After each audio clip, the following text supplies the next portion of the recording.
ఈ సజ్జనార్ సార్ చేసినటువంటి అనైతిక పనులనే కాకుండా కరప్షన్ ప్రాక్టీస్ మీద ఇది ఒక 9 పేజీల కాంప్లైంట్ ను గౌరవనీయులంటే ప్రధానమంత్రి గారికి, తర్వాత సెంట్రల్ విజిలెన్స్ కమిషన్ కు, తర్వాత supreme court of India chief justice గారికి, తర్వాత నేషనల్ ట్రాన్స్పోర్ట్ నితిన్ గడ్కరీ గారికి, స్టేట్ ఉన్నటువంటి సీఎం గారికి, తర్వాత గవర్నమెంట్ మొత్తం మందికి 15 మంది కాంప్లైంట్ పెట్టుకుని దీని మీద 200 మంది సంతకాలు పెట్టారు.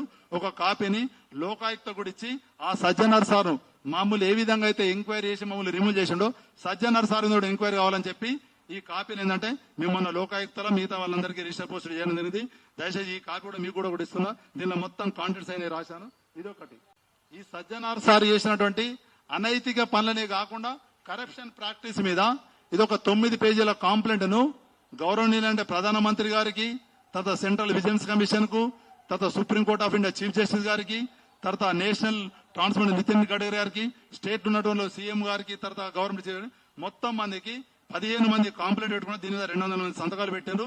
ఒక కాపీని లోకాయుక్త కూడా ఇచ్చి ఆ సజ్జనార్ సారు మామూలు ఏ విధంగా అయితే ఎంక్వైరీ చేసి మమ్మల్ని రిమూవ్ చేసిండో సజ్జనార్ సార్ కూడా ఎంక్వైరీ కావాలని చెప్పి ఈ కాపీని ఏంటంటే మిమ్మల్ని లోకాయుక్తలో మిగతా వాళ్ళందరికీ రిజిస్టర్ పోస్ట్ చేయడం జరిగింది. దయచేసి ఈ కాపీ కూడా మీకు కూడా ఇస్తున్నా. దీనిలో మొత్తం కాంటెంట్స్ అయినా రాశాను. ఇదొకటి.